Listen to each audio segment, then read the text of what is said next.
Bonjour à toutes et à tous. Je suis ravi de vous retrouver.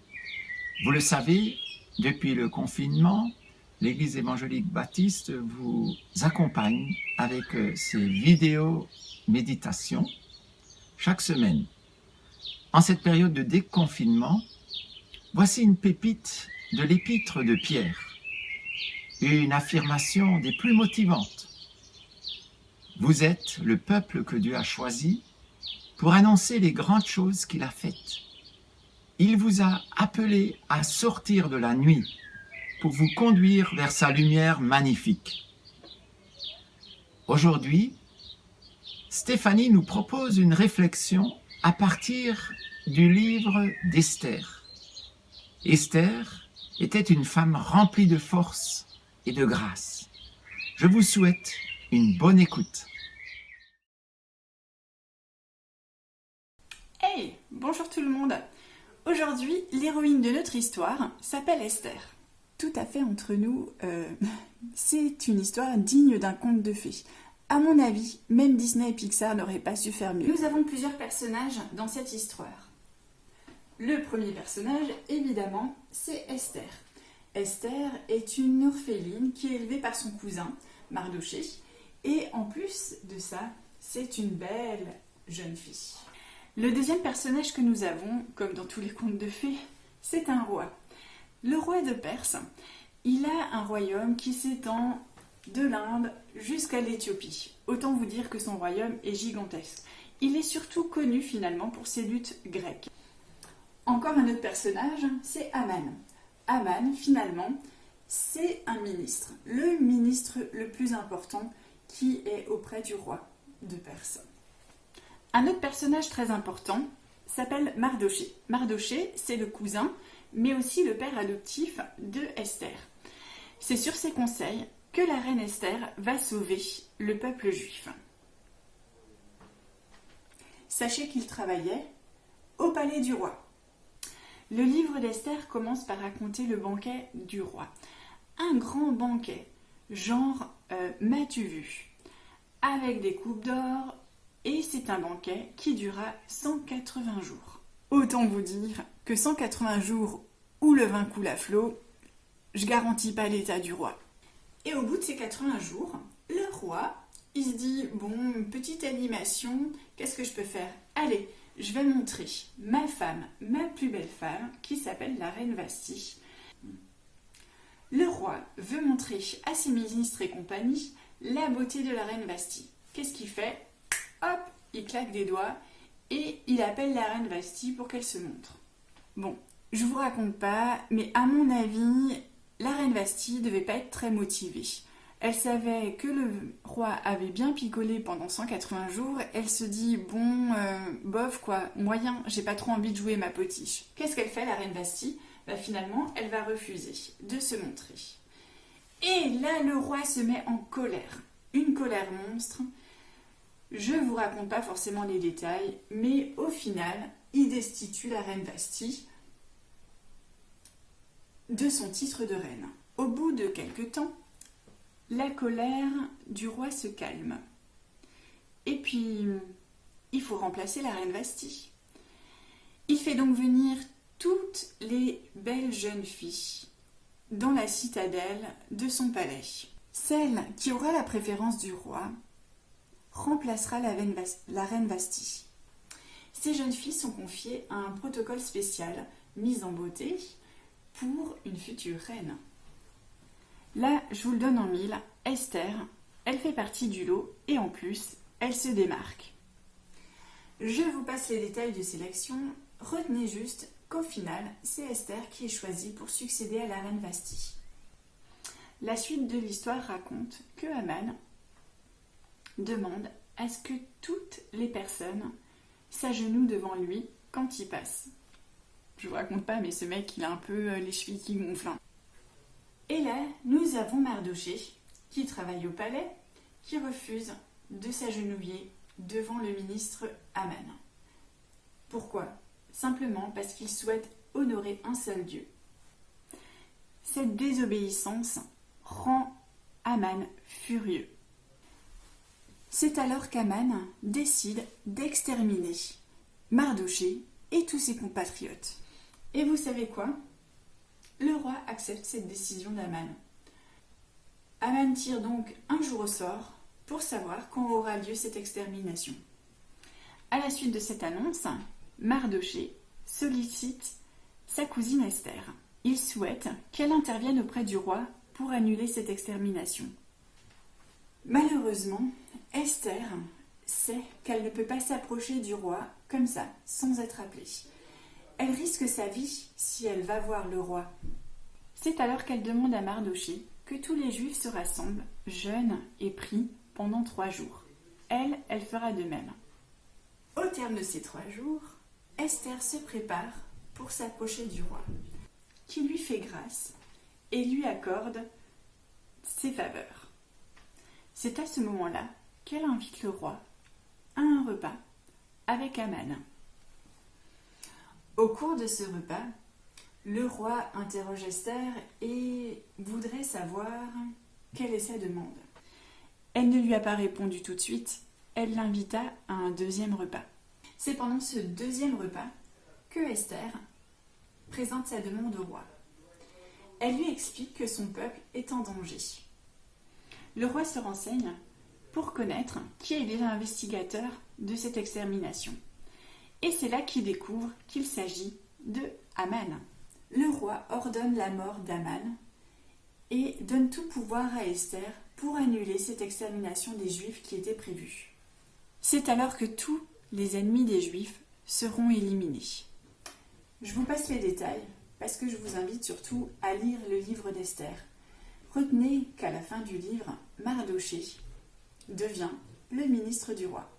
Le plus important de cette histoire, finalement, c'est quels sont les enseignements que je retire de cette histoire. La première des choses, c'est que Dieu peut faire des choses extraordinaires avec des personnes ordinaires. Rappelez-vous, Esther est une orpheline qui a permis de sauver tout un peuple. Personnellement, ça me rappelle d'autres histoires de la Bible. Nous avons David, un jeune berger qui devient roi. Nous avons Joseph, qui est vendu comme esclave et qui devient haut fonctionnaire en Égypte. Nous avons aussi Marie, qui est une jeune fille qui a accepté de porter Jésus. Toutes ces personnes ont un point commun, le désir de servir Dieu. Là-dedans, il y a une notion de comportement, de façon d'être, accepter le fardeau que Dieu nous donne, être soumis à sa volonté. Rappelez-vous que Dieu a besoin d'hommes et de femmes comme vous pour accomplir son plan parfait. La deuxième chose, c'est être à la bonne place, au bon moment. Parfois, nous ne comprenons pas ce que Dieu attend de nous. Mais si vous faites confiance à Dieu, il vous placera au bon endroit, au bon moment. Et surtout, il nous placera là où il a besoin de nous. N'oublions pas qu'Esther vivait au milieu des coutumes perses. Ces coutumes, elles n'étaient pas franchement fidèles à la religion juive. Elles représentent pour nous un modèle d'intégration juive. Elle connaissait parfaitement les codes de vie en Perse. Malgré cela, elle a osé risquer sa vie pour obéir à Dieu. Dieu l'a utilisée en son temps. Sachez que l'obéissance porte toujours ses fruits. La troisième chose, c'est l'unité d'une nation menacée. Souvenez-vous qu'un peuple entier s'est agenouillé, a prié et a jeûné pendant 3 jours. Ils étaient menacés, mais pour autant, ils ne se sont pas laissés envahir par la peur. Non. Ni par des pensées de défaite. Non. Ils se sont simplement agenouillés et ont fait appel à Dieu. Lorsqu'on appelle Dieu à l'aide, c'est Dieu qui agit. Retenez bien que Dieu donne la victoire à son peuple, à ses enfants. La quatrième chose, c'est quoi? Nous avons un Dieu qui est présent. Dans tout le livre d'Esther, à aucun moment, le nom de Dieu est cité. Et pourtant, Dieu est bien là. Finalement, dans ce livre d'Esther, ce sont les actions de Dieu qui sont mises en valeur, et non son nom. N'oubliez pas que notre Dieu est un Dieu d'action. Il n'en reste pas à de belles paroles. Pour résumer, Dieu fait des choses extraordinaires avec des gens ordinaires comme vous et moi. Être à la bonne place, au bon moment, au bon endroit. Faisons confiance à Dieu, il nous place là où il a besoin de nous. L'unité d'une nation dans la prière apporte la victoire aux enfants de Dieu. Et notre Dieu est un Dieu d'action. Je vous propose de finir cette histoire par une prière. Seigneur, aujourd'hui, je veux vraiment consacrer ma vie à suivre tes plans. Merci parce que tes plans sont parfaits pour ma vie, Seigneur. Et apprends-moi à m'agenouiller dans la prière, à entendre ce que tu veux pour moi, Seigneur, pour les personnes qui m'entourent. Je te remercie parce que aujourd'hui, tu prends soin de nous. Tu prends soin de chacun de tes enfants, Seigneur. Merci pour ce Dieu de grâce que tu es. Merci parce que tu nous donnes ton aide dans notre quotidien. Merci parce qu'avec nous, tu veux faire des choses extraordinaires, même si nous sommes des personnes simples. Seigneur, je te remercie pour toutes ces choses et je veux vraiment consacrer ma vie à te suivre. Amen.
Thank